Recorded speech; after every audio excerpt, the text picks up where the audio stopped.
End of the game, your pitcher throws a strike down the middle. The batter purposely puts his elbow over the plate to get hit by the pitch.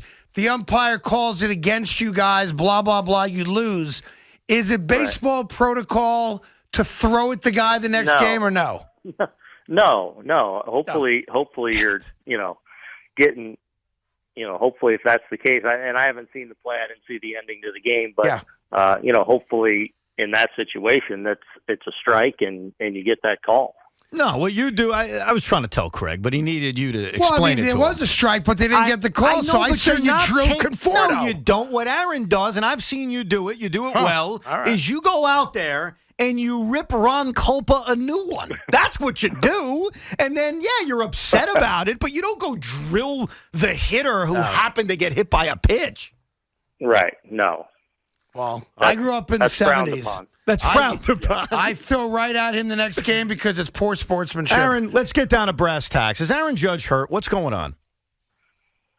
I'm hoping not. Today will be a day of treatment. We actually got to Tampa at about 4 in the morning. We got to our hotel last night about 4 in the morning. So we have a training, our training room essentially set up here at our hotel. So a number of guys are going in late today and into the evening, and Aaron's one of those guys that'll be obviously getting treatment. So I really don't have anything more at this point than where we were yesterday. So hopefully he can be back in there tomorrow, but we'll see. We'll see what the trainers say and see where Aaron is heading into tonight and then tomorrow. He was hitting the snot out of the ball. He was 3 for 5 in that last game against Baltimore before he didn't play in the series capper. Did he feel something on a swing? Was it in the outfield? Is there a moment when he came in and said something? Nothing specific. There wasn't like a specific he did something. I think it's really just kind of the wear and tear of the first several games and, taking a lot of swings and,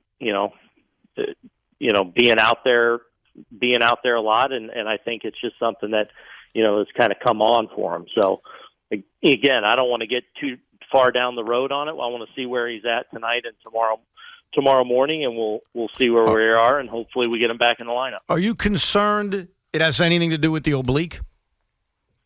Well, I'm always concerned anytime one of our, I hold out one of our players because I'm worried about him physically, especially when we're talking about Aaron.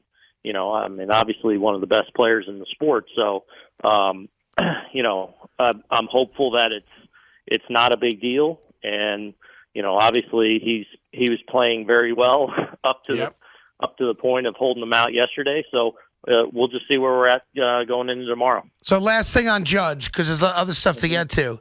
You took him out of the game early in the blowout win against Baltimore, and now, of course, he sits out the game. Was there something prior to the game 2 days ago where you were worried, or you just pulled him out because you're up by so much?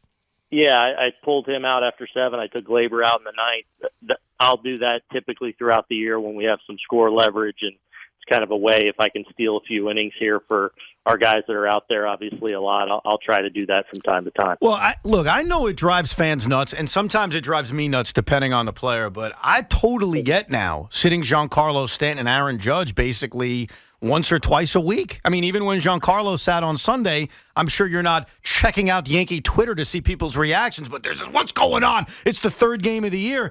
I get it because of the injury concerns over the last few years. So is that a plan moving forward with both guys to... No.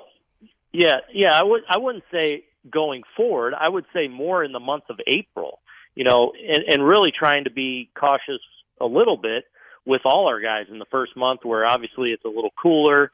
And, for most of our guys, especially our regulars, they had a pretty good workload in spring training where they were playing, they got a lot of innings in, but still, you're in spring training and you're playing, at best 2 and 3 games in a row at 7, 8 innings. Occasionally, maybe somebody completes a game, and then all of a sudden you're out of the chute where, a lot's on the line, the adrenaline, and you're playing these 9-inning games every single day in the cold.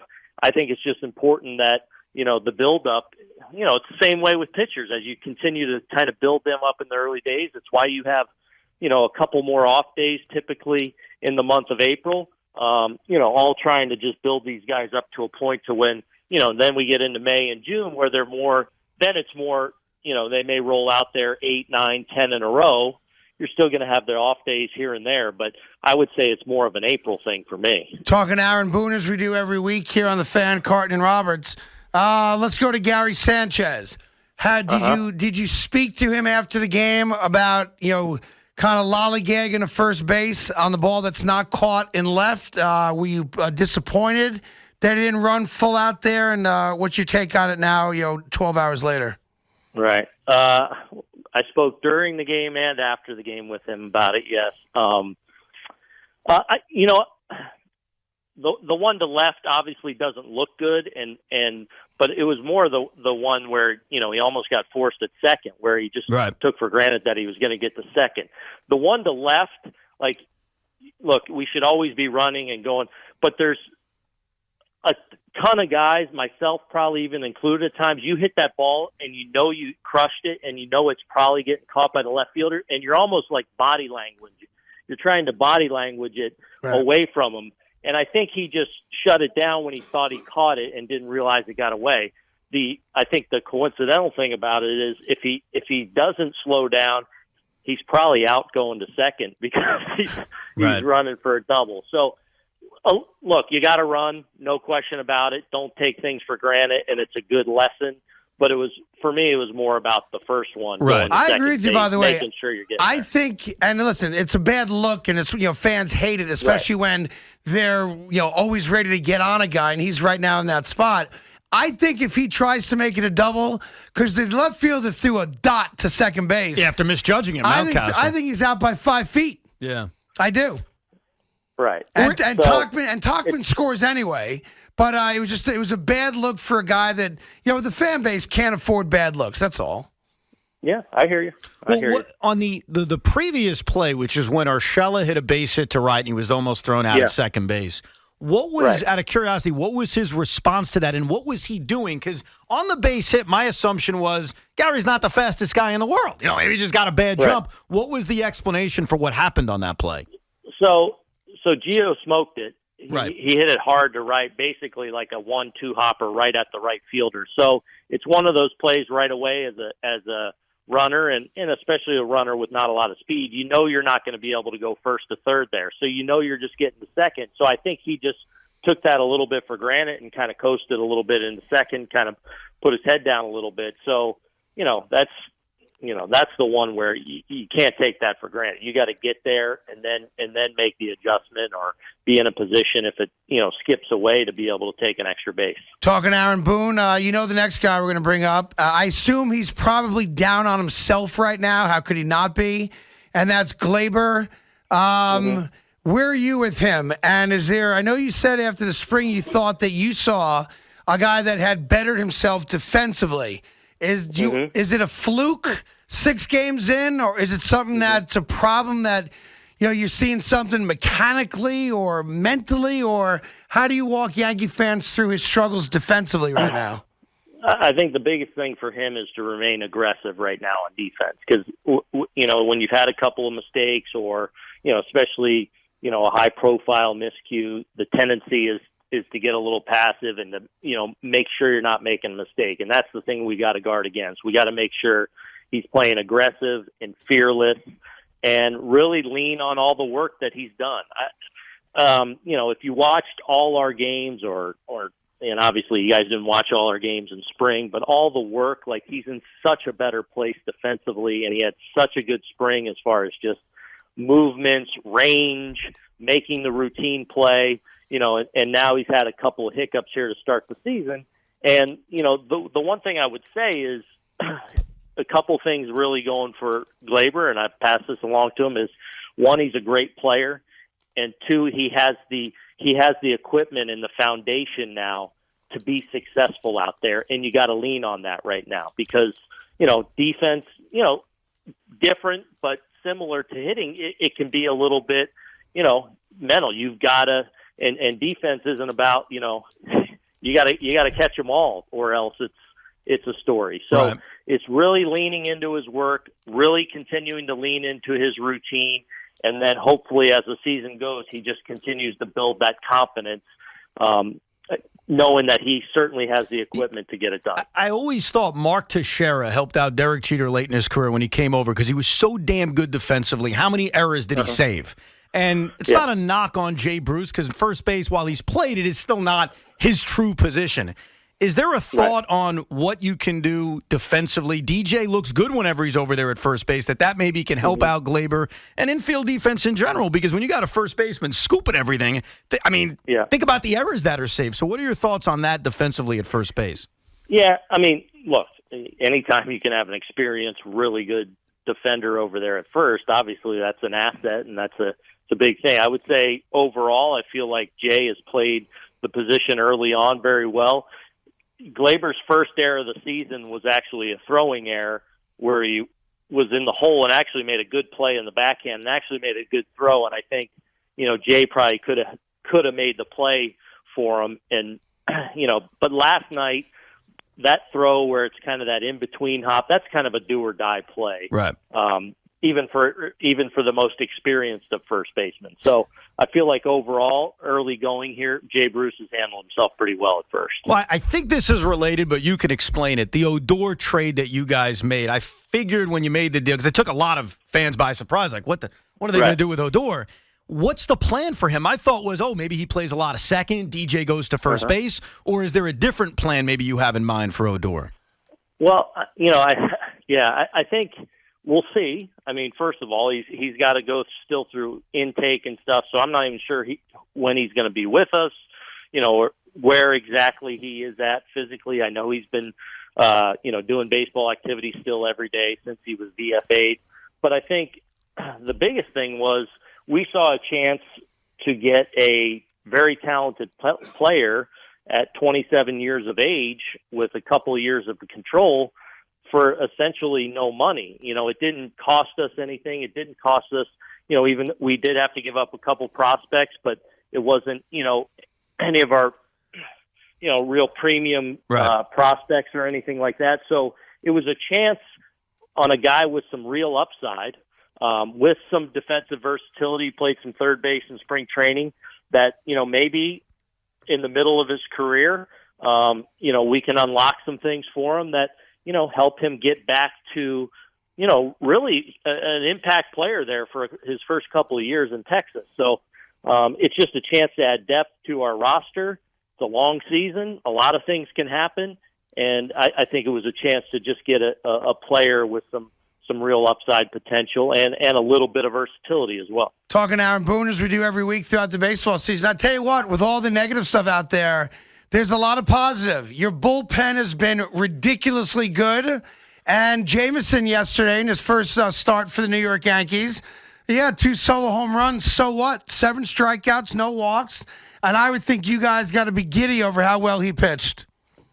Yeah, I mean, first and foremost, just excited for J-Mo. I mean, just getting to be around him.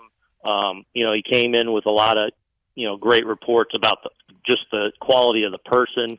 He's certainly been that. But he's also, I feel like thrown the ball really well, really since the start of spring training. And after not being out there for, I think it was 700 something days, I thought he pitched really well last night, and he used his fastball really well.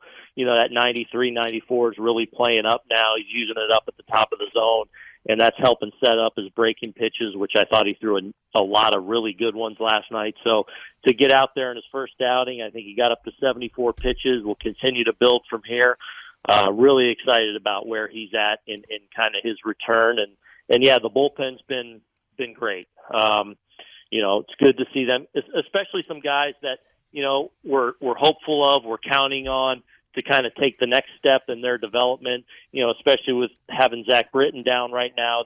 It's an opportunity for some guys to really step up, and we've seen that across the board, whether it's Loizaga, whether it's Nick Nelson, Mike King, obviously, who we've sent down, but really pitched great in relief the other day, giving us 6 strong innings. And I feel like Greeny and O'Day and Chappie are all throwing the ball really well. So excited about the start for our pitching staff, no question. What is the thinking behind Aaron Hicks batting third? I Haven't we had this conversation? Yes. I know. This is something I've asked many times, but I think it's probably the number one thing that Yankee fan, besides like being worried about injuries, I think that's the biggest thing that annoys Yankee fans. This is what I tell a lot of people. Go ahead. I get asked this question a lot of people. I would say to you, first and foremost, it's a scoring competition, not a hitting competition. Right. Okay? So the fact of the matter is I believe if Aaron Hicks goes out there in a full season this year, he's going to get on base 37, 38, 36, 39% of the time. And in our lineup, which is a little unique, that we're very, right-handed heavy, to have a lefty, obviously to split up our best of hitters, I really value having good hitters, especially on our team in that 4, 5, 6 hole because DJ is going to get on at a high clip, Aaron Judge is going to get on at a high clip, Aaron Hicks is going to get on at a high clip, and they all, to varying degrees, also hit with some power. There's going to be traffic for the middle of our lineup throughout the game. And so, look, things change throughout the course of the year and things happen that you switch things up from time to time. But when we're rolling and we're going at our best, he's an on-base machine with some power that in a unique scenario with a lot of right-handed hitters gives us a little bit of balance in our lineup. You were about to say something. I'm curious. Were you about to say that a lot of people in your personal life ask you that question too? Like when you're at the deli, people say, "Boone, why the hell is Hicks hitting third?" Is that what you were getting at? Nah, not so much that. But I just I get a lot of questions about the construction. But look, I get it, and I would just say, it's. I think it makes a lot of sense, and especially when I think Aaron Hicks gets it rolling here, and he's getting on like an on-base machine and hitting for some power. Well, go ahead. Here's my follow-up to that, because look, I understand Aaron Hicks doesn't hit for a high average, which I think to some fans is still something to get past. He's a high on-base guy. His OPS is usually high, and this is a predominantly right-handed team, and he's a switch hitter.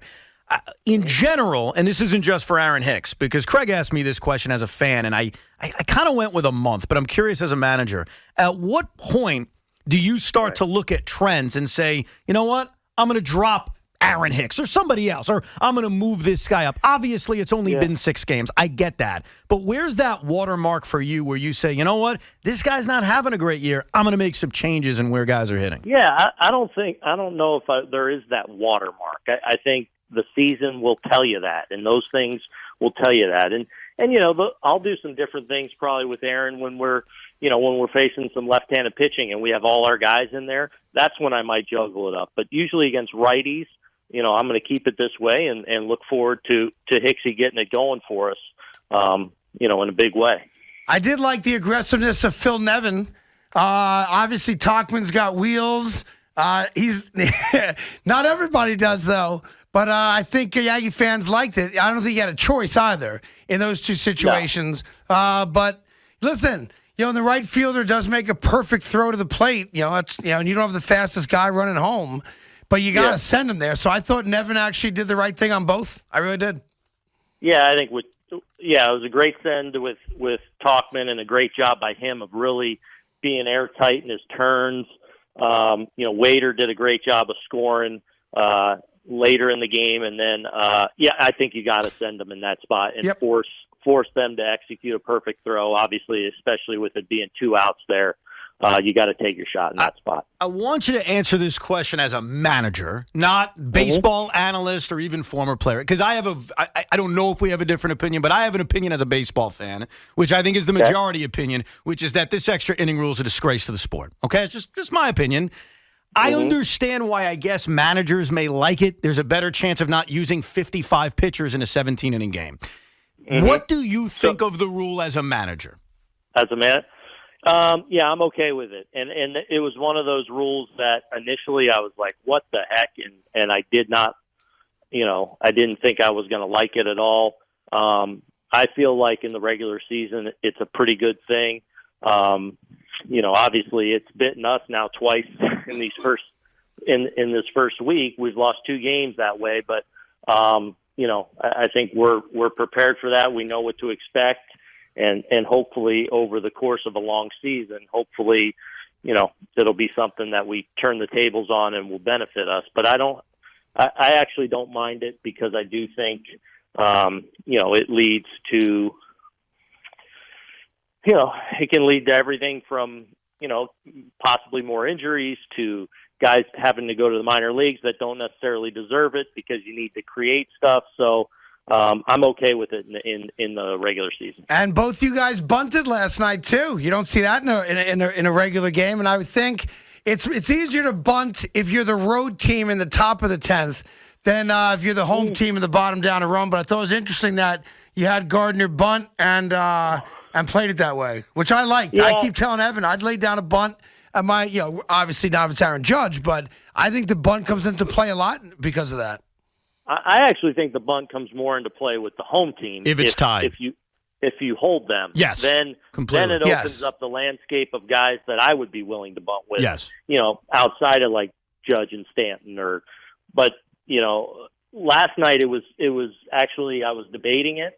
Once they scored, obviously I know Gardy's leading off the inning, so I was kind of talking through it with Mendy and Phil on the bench there, like how we wanted to go, and we just figured once they brought in the lefty there, I just thought, hey, let's try and hang with them and outlast them here. And he executed a good bunt, and unfortunately it didn't work, but I wouldn't always do it in that situation. And if there was a right-handed pitcher up or against him, or maybe a little matchup that we liked a little bit better, I would have absolutely had him swinging, right, because chances are if he puts the ball in play, it might be to the pull side anyway, and we're going to move that runner and not take the bat out of his hand, especially with DJ and Glaber coming up behind him.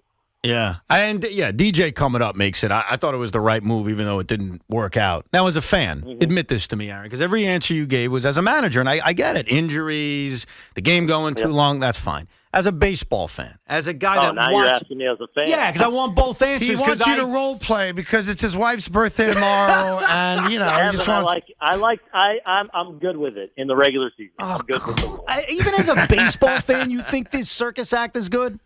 Ugh. Yeah, I'm okay with it. All right. Okay listen, we disagree. I respect it. How about 7-inning doubleheaders? You like that one or no? 7-inning doubleheader. Let's have a 7-inning doubleheader first. That's right. Yeah. Well, listen, we appreciate your time as always. Listen, it's not like the Yankees are 0-6. You won a series. Everyone always says win as many series as you can, and the record takes care of itself. As of when do you think you'll let Yankee fans know or announce if Judge is playing tomorrow night? Well, we have a day game. It's opening day is a day game tomorrow. So, it'll probably be something that we talk through tonight once I talk with trainers and Aaron and see where we are in the morning with how we want to go. Yeah, I should mention 3 o'clock tomorrow. Evan and I go from 2 to 2:30, and then we'll turn it over to John and Susan. Well, we'll be watching, and I look forward to talking to you next week. Stay well, and appreciate your time as always, Aaron. All right, thanks, guys. Good Thank talking you. to you. All right, Aaron Boone, of course, the Aaron Boone Report, brought to you by Jersey Mike's, the official sub sandwich shop of the New York Yankees.